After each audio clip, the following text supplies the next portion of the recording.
Hello students, हम लोग size 1.1 है और क्वेश्चन नंबर है 12। राइट ट्रू और false for each of the following statement. चलिए इसका फर्स्ट स्टेटमेंट देखते हैं, हमें बताना ट्रू है कि फॉल्स है। The relation is greater then in the set of integers is reflexive. कह रहा है कि रिलेशन जो है इज ग्रेटर देन किस पर, सेट ऑफ इंटीजर में, क्या ये रिफ्लेक्सिव होगा, ये हमें यहाँ पर बताना है ट्रू है कि फॉल्स है। तो यहाँ पे हम लोग सपोज कर लेते हैं let R be the relation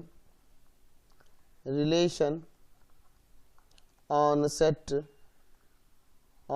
integer पे z r इक्वल टू क्या दिया है, सपोज कर लेते हैं कि उसके element order pair A B के फॉर्म में है, और जहाँ क्या रिलेशन है ए और बी में, इज ग्रेटर देन, यानी ए इज ग्रेटर देन बी, है ना। एंड ए एंड बी ये किससे बिलोंग करेंगे जी, इंटीजर से। तो रिफ्लेक्सिव की अगर बात करेंगे, रिफ्लेक्सिव की, तो क्या ऐसा लिख सकते हैं कि a is greater than a? नहीं है ना जी पॉसिबल, यानी a नहीं बिलोंग करेगा रिलेशन r से, where a belongs to z। तो देयरफॉर लिख सकते हैं कि r is not reflexive, reflexive नहीं है। तो जब रिफ्लेक्सिव नहीं है, इसका मतलब ये स्टेटमेंट क्या हो गया, फॉल्स हो गया। ठीक है, फॉल्स है। नेक्स्ट देखते हैं 2 का 2 नंबर, ट्रू एंड फॉल्स बताना है। The relation is a factor of in the set of positive integer is symmetric. क्या पूछ रहा है कि is the factor of positive integer में क्या यह सिमेट्रिक रिलेशन होगा। चलिए ले लेते हैं let R be a relation on set z plus positive integer कह रहा है ना जी। तो r इक्वल टू में क्या दिया, सपोज उसके element order pair A B के फॉर्म में है, और ए बी में क्या रिलेशन है कि a is a factor of b and A B belongs to positive integer. ठीक है। अच्छा देखिए, अगर हम लोग यहाँ पे सिमेट्रिक की बात करें तो हम ऐसा सपोज कर लेते हैं कि ए बी आपके पास इंटीजर है, पॉजिटिव इंटीजर, और A be ordered pair belong कर रहा है रिलेशन आर में। तो इसका मतलब यह हुआ कि A is a factor of B. तो अगर ए बी का फैक्टर है तो क्या बी ए का फैक्टर हो जाएगा, नहीं होगा। B is not a factor of A, B A का फैक्टर नहीं होगा। इसका मतलब कि बी ए नहीं बिलोंग करेगा रिलेशन आर में, therefore R is not symmetric. R relation R जो होगा वह सिमेट्रिक नहीं होगा। अब एग्जांपल से समझिए, अगर मैं कह रहा हूं कि आपका 2,4 बिलोंग कर रिलेशन आर में, तो यानी कि 2 इज द फैक्टर ऑफ 4, 2 4 का फैक्टर है। क्या 4 2 बिलोंग करेगा रिलेशन आर में, नहीं करेगा, क्योंकि 4 2 का फैक्टर नहीं हो सकता है, समझे ना। यानी आपका ये स्टेटमेंट क्या हो गया, फॉल्स हो गया। चलते हैं नेक्स्ट क्वेश्चन पे, 3rd नंबर। The relation is similar to in the set of triangle is transitive, है ना। क्या कर रहा है, इज सिमिलर टू रिलेशन जो है, क्या ये ट्रांजिटिव होगा। चलिए यहाँ पे ध्यान दीजिए, हम लोग एक काम करते हैं, यहाँ लेते हैं लेट ए एक सेट है, ये क्या है जी, the set of triangles, set of triangles A है, और रिलेशन आर जो है सेट ए पर है। तो रिलेशन आर इस तरह से है, सपोज कर लेते हैं कि ट्रायंगल 1 और ट्रायंगल 2, ये दो हमारे पास ट्रायंगल हैं जिनके बीच में क्या रिलेशन है कि T1 सिमिलर है T2 के, एंड ये T1 T2 किससे बिलोंग करेंगे जी, T1 एंड T2 किससे बिलोंग करेंगे, ये बिलोंग करेंगे आपके सेट ए से, यानी सेट ऑफ ट्रायंगल से।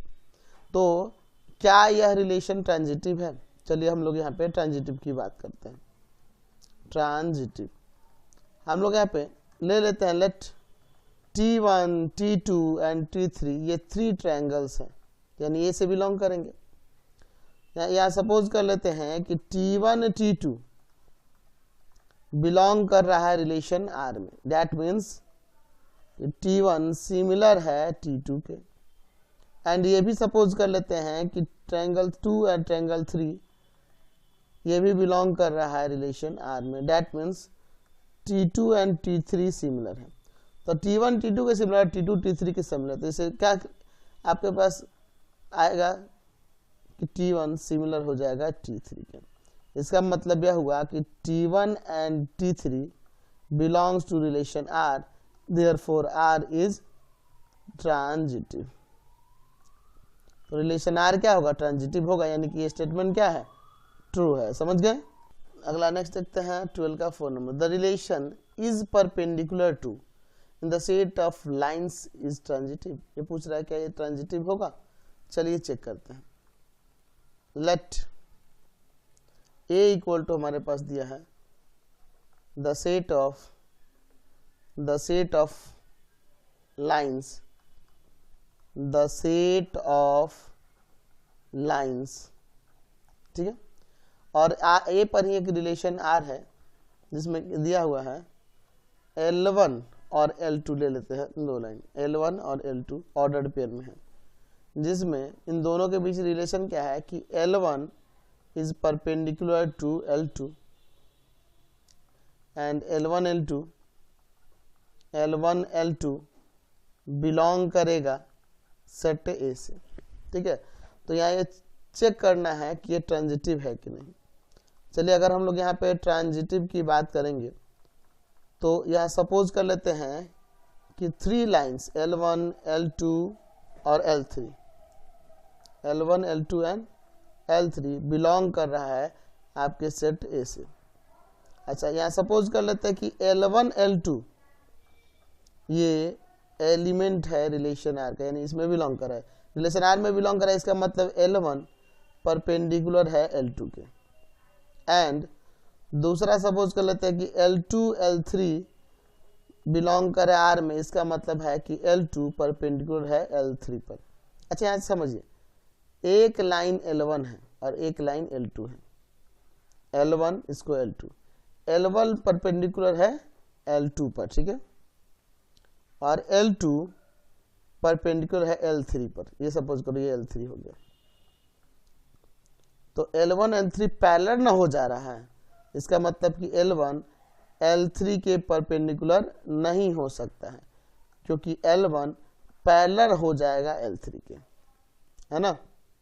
इसका मतलब यही ना हुआ, कंक्लूजन निकला कि L1 L3 not belongs to relation R, therefore R is not transitive. तो रिलेशन R जो होगा ट्रांजिटिव नहीं होगा, यानी कि ये क्या हो गया? स्टेटमेंट फॉल्स हो गया। समझ गए? चलते नेक्स्ट क्वेश्चन पे। नेक्स्ट क्वेश्चन 12 का 5 नंबर, इसमें ट्रू फॉल्स बताना है यहाँ पे।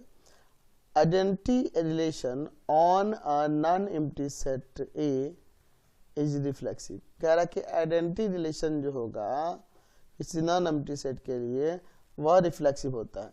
तो जो आइडेंटिटी रिलेशन होता है वो हम लोग चैप्टर में पढ़े हैं कि वो रिफ्लेक्सिव भी होता है, सिमेट्रिक भी होता है, ट्रांजिटिव भी होता है, ठीक है। तो ये तो ट्रू होगा, लेकिन चलिए इसको हम लोग यहाँ पर करके देखते हैं।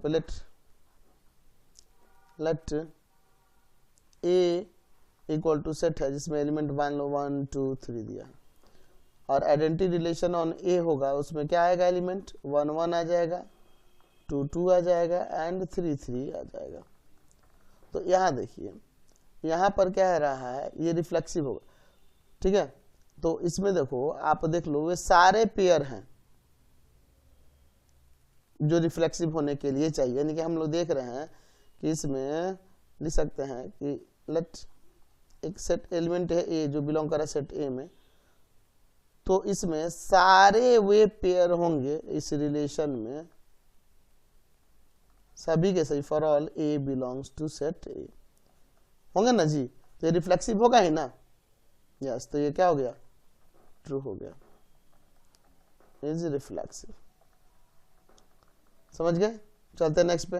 नेक्स्ट क्वेश्चन देखिए 12 का 6 number. Every reflexive relation on a non empty set A is identity relation on ए।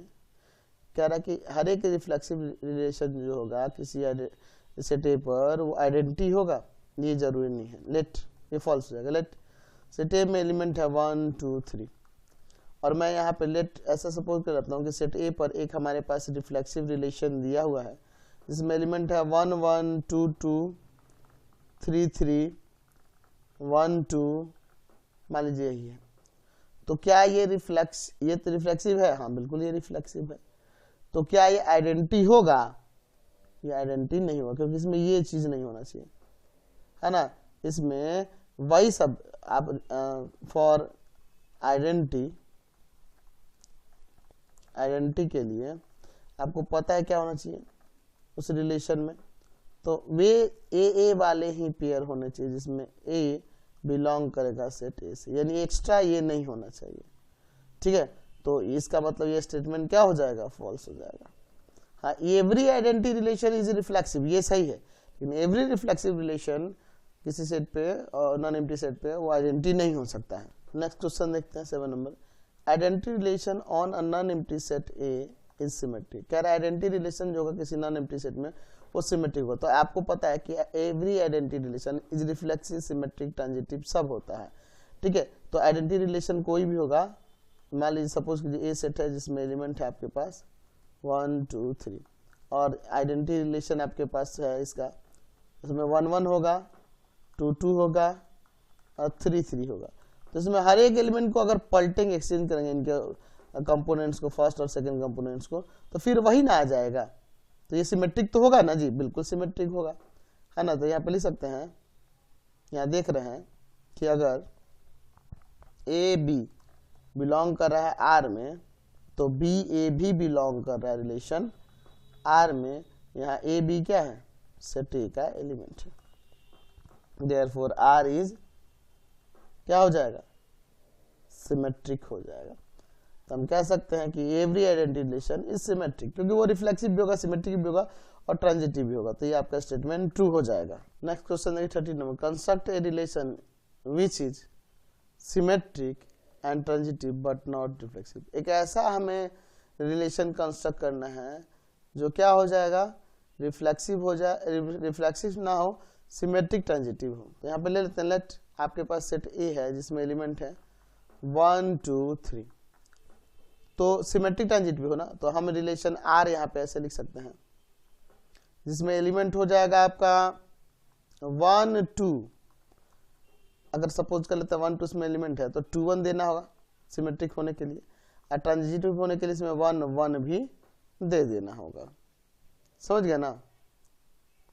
अच्छा, फिर देखो 2 1 है, यहाँ 1 2 है, तो 2 2 की भी जरूरत होगी। समझ रहे ना? तो ये सिमेट्रिक हो गया, ट्रांजिटिव भी है, लेकिन रिफ्लेक्सिव नहीं है क्योंकि इसमें देख लो 3 3 नहीं है ना। फिर कह रहा है क्वेश्चन नंबर 2 इसका, construct a relation which is symmetric but neither reflexive not transitive, यानी सिर्फ सिमेट्रिक हो, रिफ्लेक्सिव ट्रांजिटिव ना हो। लेट यहाँ सपोज कर लेते हैं कि आपके पास सेट ए है जिसमें एलिमेंट है 1 2 एंड 3। तो मैं यहाँ पे रिलेशन आर जो है इस तरह से लिख सकता हूँ, सिमेट्रिक होना चाहिए ना, 1 2 2 1, है ना, बस हो गया। क्योंकि ये रिफ्लेक्सिव नहीं है तो इसमें 1 1 नहीं है, 2 2 नहीं है, 3 3 नहीं है, ट्रांजिटिव नहीं है, तो यहाँ पे 1 1 होना चाहिए था, तब ना ट्रांजिटिव होता है इसमें, और 2 2 भी होना चाहिए था, देख रहा ना। 1 2 है, 2 1 है, तो इसमें 1 1 चाहिए ना, तो वो चीज नहीं है, तो इसलिए ट्रांजिटिव नहीं है। नेक्स्ट देखते हैं, construct a relation which is transitive but neither symmetric nor reflexive, यानी ट्रांजिटिव होना चाहिए लेकिन सिमेट्रिक ना हो और रिफ्लेक्सिव भी ना हो। लेट ए सेट है जिसमें एलिमेंट है 1 2 एंड 3, और इसी पर एक रिलेशन आर में दिखाता हूं 1 2, ठीक है, 2 3 1 3। देख लीजिए 1 2 है, 2 3 है, तो 1 3 होना चाहिए, तो 1 3 है, ट्रांजिटिव है। रिफ्लेक्सिव नहीं है क्योंकि इसमें 1 1 नहीं है, 2 2 नहीं है, 3 3 नहीं है। अगर सिमेट्रिक की बात करें तो 1 2 है तो 2 1 होना चाहिए था, तो कहाँ है इसमें? तो ये सिर्फ ट्रांजिटिव है, ना तो सिमेट्रिक है और ना ही रिफ्लेक्सिव है। नेक्स्ट देखते हैं, कह रहा है कि construct a relation which is reflexive and symmetric but not transitive. Reflexive हो, सिमेट्रिक हो और ट्रांजिटिव ना हो। लेट सेट ए है जिसके एलिमेंट है आपके पास 1 2 3। मैं रिलेशन आर इस तरह से लिख सकता हूँ। रिफ्लेक्सिव की बात करेंगे तो रिफ्लेक्सिव हो और सिमेट्रिक हो, यही ना। तो इसमें रिफ्लेक्सिव होने के लिए 1 1 होना चाहिए, 2 2 होना चाहिए एंड 3 3 होना चाहिए। अच्छा सिमेट्रिक भी हो तो मान लो यहाँ 1 3 दे देते हैं और 3 1 दे देते हैं, ठीक है। तो देखो तो यहाँ पे ये तो ट्रांजिटिव भी हो जाएगा इस तरह से, क्योंकि 1 3 है 3 1 है तो 1 1 होना चाहिए, तो 1 1 है। यहाँ पे देखिए 3 1 है 1 3 है तो 3 3 होना चाहिए, भी है, तो ट्रांजिटिव भी हो जाएगा। तो ट्रांजिटिव हटाने के लिए एक और काम कर सकते हैं, मैं इसमें 2 3 दे देता हूँ, लेकिन सिमेट्रिक होने के लिए 3 2 भी देना होगा। अच्छा अब इसकी ट्रांजिटिव के लिए बात करते हैं। देखो यहाँ पर 1 3 है 3 2 है, तो 1 और 2 होना चाहिए, तो 1 और 2 इसमें नहीं है, देख रहे ना। तो ट्रांजिटिव नहीं हो रहा है, रिफ्लेक्सिव भी है और सिमेट्रिक भी दिख रहा है।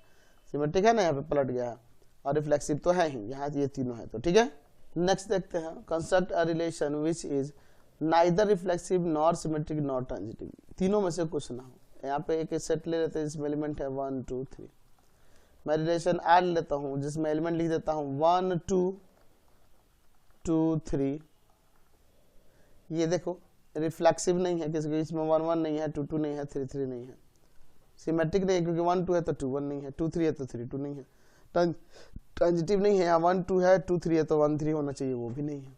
तो ये आपका ना ही रिफ्लेक्सिव है, ना ही सिमेट्रिक है और ना ही ट्रांजिटिव है। नेक्स्ट क्वेश्चन देखते हैं 14 में, राइट ट्रू और false for each of the following statement. पहला क्वेश्चन इसमें कह रहा है कि an identity relation on a non empty set A is an equivalence relation. तो हमने देखा हुआ पहले ही पढ़कर कि every identity relation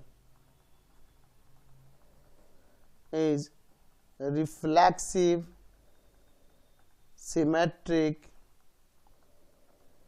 and transitive। ये मैंने बता रखा है पहले भी चैप्टर के स्टार्टिंग में।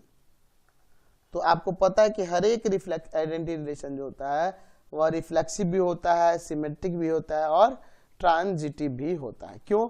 जैसे सपोज करिए लेट ए सेट ए है जिसके एलिमेंट है 1 2 एंड 3। मैं यहाँ पे आइडेंटिटी रिलेशन की बात करूंगा ए पर, तो वो होगा 1 1 2 2 एंड 3 3। तो अगर हम लोग बात करेंगे रिफ्लेक्सिव के लिए तो रिफ्लेक्सिव में यही तीनों चाहिए है ही। सिमेट्रिक की तो इसको पलटेंगे तो यही आएगा, इसको पलटेंगे तो यही आएगा, इसको पलटेंगे तो यही आएगा, तो सिमेट्रिक भी है। ट्रांजिटिव की तो 1 1 है, अब 1 के साथ किसी और का रिलेशन नहीं है, छोड़ देंगे। 2 2 है, 2 के साथ किसी और का रिलेशन होगा तब ना देखेंगे। 3 3 है, 3 के साथ किसी और का रिलेशन होगा तब ना। तो इन ये सभी कंडीशन को फॉलो कर रहा है। तो every identity relation is reflexive, symmetric, transitive. That means क्या हो गया कि every identity relation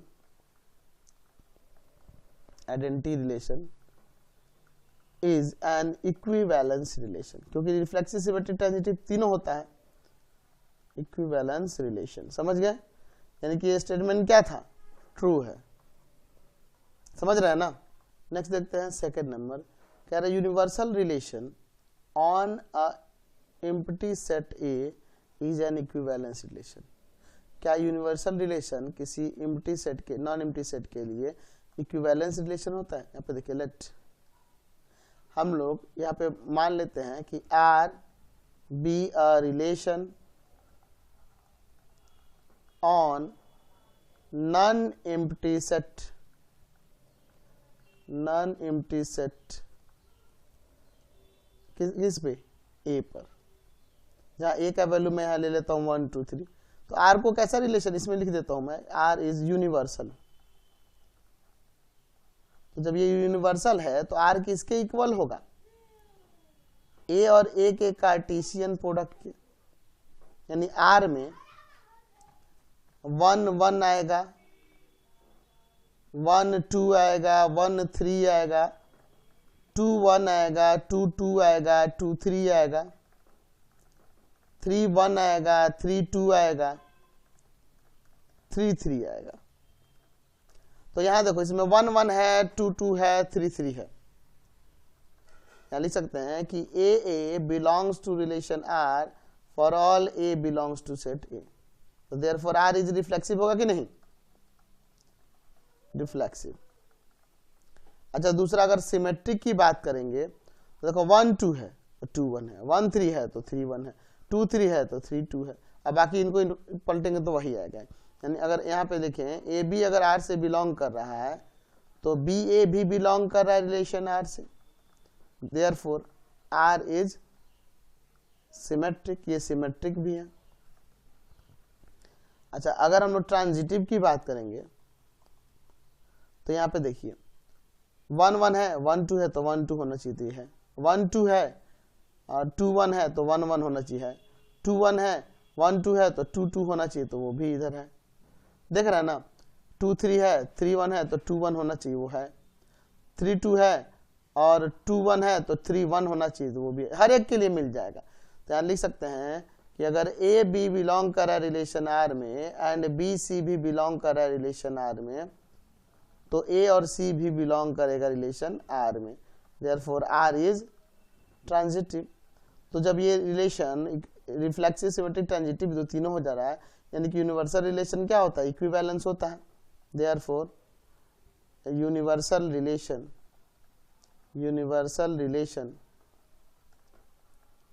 on a non-empty set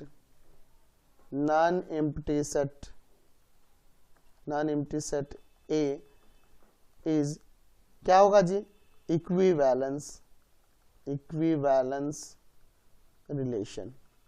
universal relation क्या होता है, इक्विवेलेंस रिलेशन होता है। ये भी स्टेटमेंट आपका ट्रू है, समझ गए। नेक्स्ट क्वेश्चन देखिए 15 नंबर,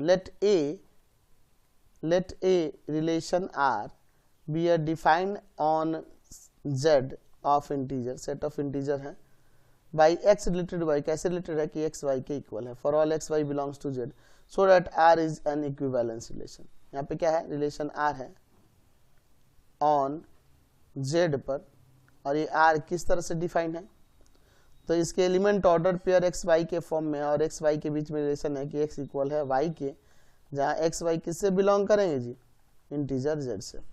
ठीक है, हम यहाँ ले लेते हैं let X Y and Z, तीन एलिमेंट हैं जो इंटीजर जेड से बिलोंग करते हैं। पहले हम लोग बात करेंगे रिफ्लेक्सिव के लिए। तो अगर हम रिफ्लेक्सिव की बात करें तो हम यहाँ लिख सकते हैं कि x equal to X, that means x belong करेगा रिलेशन r से, बिलोंग करेगा, Therefore, R is reflexive. रिलेशन R क्या है, रिफ्लेक्सिव है। अब हम लोग बात करते हैं इसके सिमेट्रिक होने की, तो यहाँ पर अगर हम सपोज कर लें कि X Y ordered pair relation R में बिलोंग कर रहा है, इसका मीनिंग है कि एक्स वाई के इक्वल है। आप ये भी तो लिख सकते हैं कि वाई एक्स के इक्वल है, इसका मतलब यह हुआ ना कि वाई और एक्स भी बिलोंग करेगा रिलेशन R में, therefore relation R is symmetric. Relation R क्या हो जाएगा, सिमेट्रिक हो जाएगा। अगर हम लोग बात करेंगे अब इसके ट्रांजिटिव होने की, तो सपोज कीजिए कि let X Y order pair belongs to relation R, that means x equal to Y, and y and z belongs to R, that means y equal to z। तो x y के equal है और y z के equal है, that means x z के भी equal हो जाएगा। यहाँ से कंक्लूजन निकला हमारा कि x एंड z भी रिलेशन R से बिलोंग करेगा, therefore relation R is transitive. तो ये रिलेशन R रिफ्लेक्सिव भी हो गया, सिमेट्रिक भी हो गया, ट्रांजिटिव भी हो गया, hence R is an equivalence relation. ये आपका R जो है इक्विवेलेंस रिलेशन हो गया, समझ गए।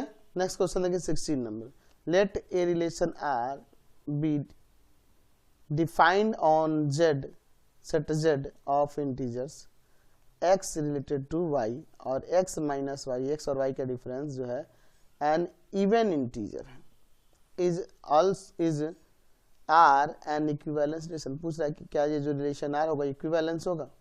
तो R ऑन सेट Z पे किस तरह से डिफाइन है जी, तो रिलेशन R के element ordered pair x y के फॉर्म में है, और x y में रिलेशन है कि x minus y is an even integer. अच्छा, एंड x y क्या है, तो बिलोंग करेंगे जेड से, इंटीजर से। यहाँ चलिए इक्विवेलेंस के लिए चेक करते हैं, रिफ्लेक्सिव, सिमेट्रिक, ट्रांजिटिव तीनों होने चाहिए। एक्स, वाई एंड जेड ये तीनों के तीनों हमारे पास इंटीजर हैं, ठीक है। पहले हम लोग बात करेंगे इसके रिफ्लेक्सिव होने के लिए। तो क्या x माइनस एक्स की बात करें 0 आएगा, तो ये इवन इंटीजर है ना, is an even integer. Even integer आ गया, यानी कहने का मतलब यह है कि एक्स एक्स ऑर्डर पेयर जो होगा वह बिलोंग करेगा रिलेशन आर में, therefore relation R is reflexive. तो ये क्या हो गया, रिफ्लेक्सिव हो गया। तो जब रिफ्लेक्सिव हो गया तब सिमेट्रिक के लिए चेक कर लेते हैं हम, सिमेट्रिक के लिए। अच्छा, हम कह रहे हैं, सपोज कर रहे हैं कि X Y order pair relation R में बिलोंग कर रहा है, that means x minus Y is an even integer. x में से y को सब्ट्रैक्ट करने पे क्या आएगा, इवन इंटीजर आएगा। तो अगर ये पॉजिटिव इवन इंटीजर आ रहा है तो y में से x को सब्ट्रैक्ट करने क्या आएगा, ये भी इवन इंटीजर आएगा, बट निगेटिव हो जाएगा। अगर ये निगेटिव होता है पॉजिटिव, लेकिन होगा तो इवन इंटीजर ना। दैट मीन्स यहाँ हम कह सकते हैं कि y x भी r से बिलोंग करेगा। अरे नहीं समझ रहे, मान लो अगर कहें कि 4 में से 4 और 2 बिलोंग कर रहा है R से, तो 4 में से 2 सब्ट्रैक्ट करेंगे इवन ही आएगा ना जी। तो क्या 2 4 नहीं बिलोंग करेगा, 2 4 भी करेगा, क्योंकि इनको भी सब्ट्रैक्ट करने पे क्या आएगा, इवन ही आएगा। Therefore R is symmetric, relation R symmetric हो गया। अच्छा, अब इसके बाद गई ट्रांजिटिव होने की बात। चलिए ट्रांजिटिव भी देख लेते हैं। ट्रांजिटिव, तो ट्रांजिटिव के लिए यहाँ पे ले लेते हैं, late x and y ordered pair belongs to relation R, that means x minus y is an even integer, even integer। अच्छा, then ये भी सपोज कर लेते हैं कि y z भी रिलेशन R से बिलोंग कर रहा है, that means y minus z is an even integer। ये भी क्या है आपके पास, इवन इंटीजर है। तो x में से y को सब्ट्रैक्ट करने पे इवन आ रहा है, y में से z को भी सब्ट्रैक्ट करने पे इवन आ रहा है, तो x में से z को भी सब्ट्रैक्ट करने पे क्या आएगा, इवन इंटीजर आएगा। आप चेक कर सकते हैं एग्जांपल लेके। मैं यहाँ पे 2 और 4 कह रहा हूँ R से बिलोंग कर रहा है, एंड 4 and 6 कर दे रहा हूँ R से बिलोंग कर रहा है। इन दोनों का डिफरेंस इवन होगा, इन दोनों का डिफरेंस इवन होगा, तो 2 और 6 अभी तो डिफरेंस इवन होगा कि नहीं, बिल्कुल होगा, ठीक है। तो इसका मतलब यह ना हुआ कि ऑर्डर पेयर एक्स जेड भी रिलेशन आर से बिलोंग करेगा, therefore relation R is transitive. तो रिफ्लेक्सिव, सिमेट्रिक एंड ट्रांजिटिव तीनों हो गया, hence relation R is an equivalence relation. तो क्वेश्चन में आपके पूछ रहा था कि क्या यह इक्विवेलेंस है, यस ये इक्विवेलेंस है, समझ गए।